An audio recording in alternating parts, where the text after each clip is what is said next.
In 1903, Madame Curie won the Nobel Prize for her pioneering work on radioactivity, which she mistakenly considered harmless to humans. We now know that her premature death from a rare blood disease was directly related to her exposure to radiation. Lead was a common ingredient in house paint and other household items, until scientists fully understood the deadly effects of lead poisoning.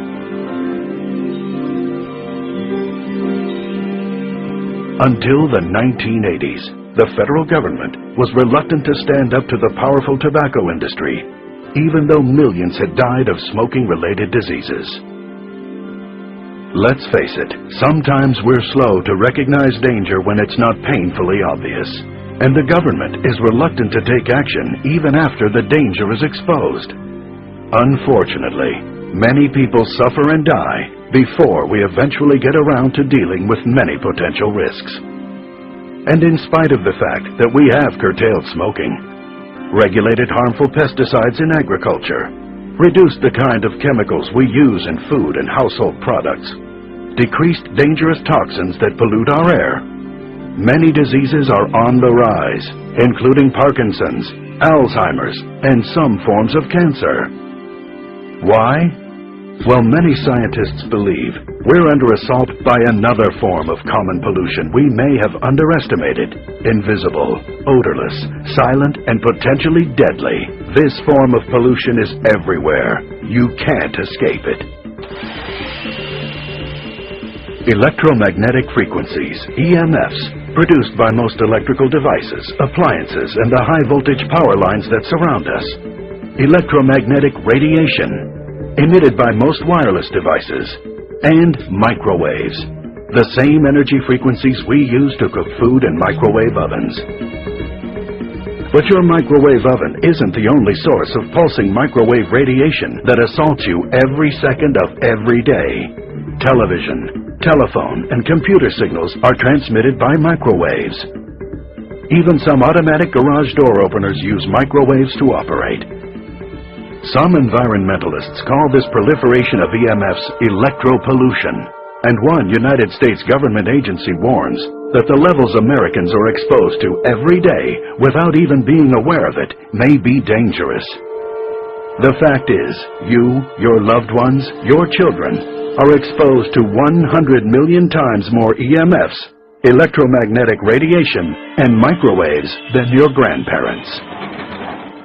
And now, one source of electropollution has become an increasingly integral part of our lives. Up close and personal. The cell phone.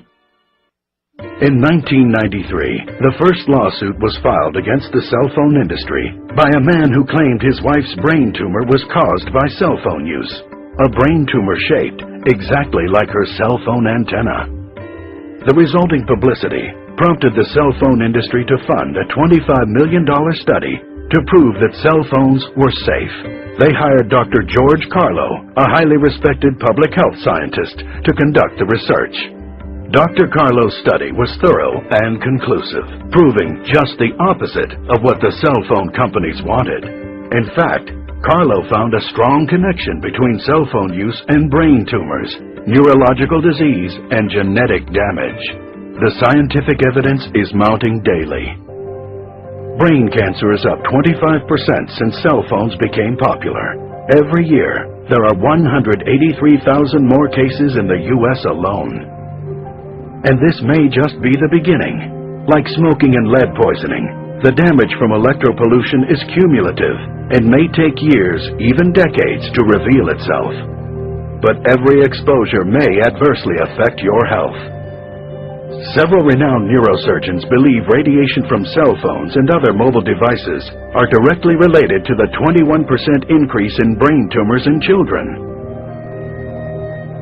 Children and teenagers are at greatest risk from electropollution damage because their skulls are thinner, they have more brain fluid, and their bodies are not fully developed.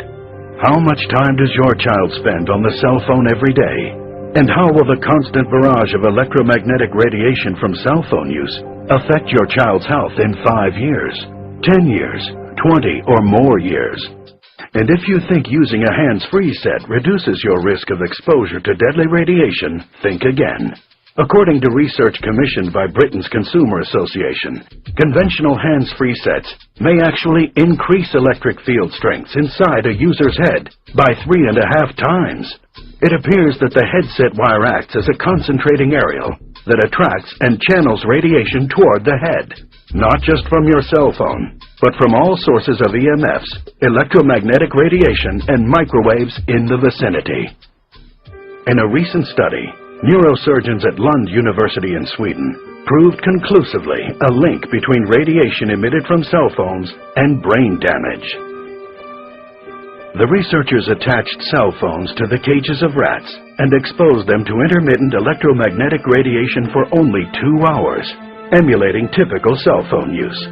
50 days after that single 2-hour exposure, the rat's brain showed significant blood vessel leakage, as well as areas of shrunken, damaged neurons.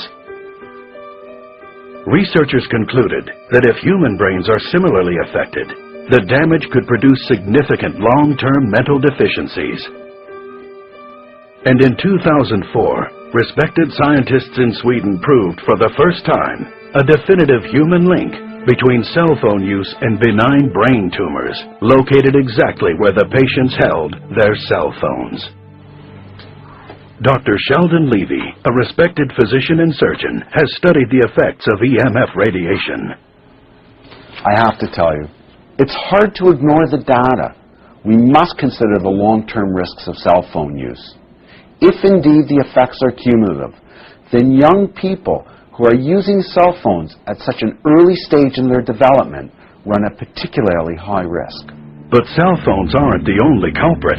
Scientists have become increasingly concerned about the potential risks involved in exposure to low-level microwave radiation from microwave ovens. Keep in mind, like all forms of radiation, you may not see or feel the microwaves that escape your microwave oven. But don't underestimate the power of this insidious form of electropollution. Just think, it only takes about a minute to boil a cup of water in a microwave oven. Disconcerting when you consider the human brain is 90% water. Certain body organs are particularly sensitive to this thermal effect or heat generated by invisible microwaves. Your stomach, intestines, and bladder are especially sensitive to thermal damage from high levels of microwaves, EMFs, and electromagnetic radiation. Likewise, the testes are very sensitive to changes in temperature. Exposure to high levels of microwave energy can alter or kill sperm, producing temporary sterility. According to one study, men who kept their cell phones in their pockets experienced a 35% reduction in sperm count. And there is no escaping this invisible menace. Electropollution is not limited to cell phones and microwave ovens.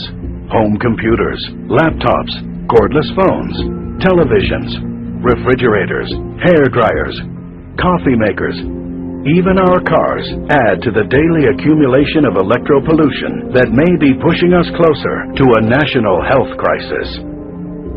Do you or your children use a laptop computer or a video game console? Do you use these devices on your lap? Consider this. Scientists are exploring the connection between EMFs from the electronic devices we use on our laps and the astounding 50% increase in testicular cancer over the past 20 years. One important study in the U.S. found a link between those who work in an environment with high EMF exposure and neurodegenerative disorders, such as Alzheimer's disease, Parkinson's disease, and Lou Gehrig's disease. But it's not just about diseases. Research shows that continual exposure to this onslaught of electropollution disrupts your natural energy levels, triggering an adrenal response which, in turn, increases stress responses. This constant stress contributes to your energy depletion and fatigue, lack of concentration, poor work performance, and difficulty getting a good night's sleep.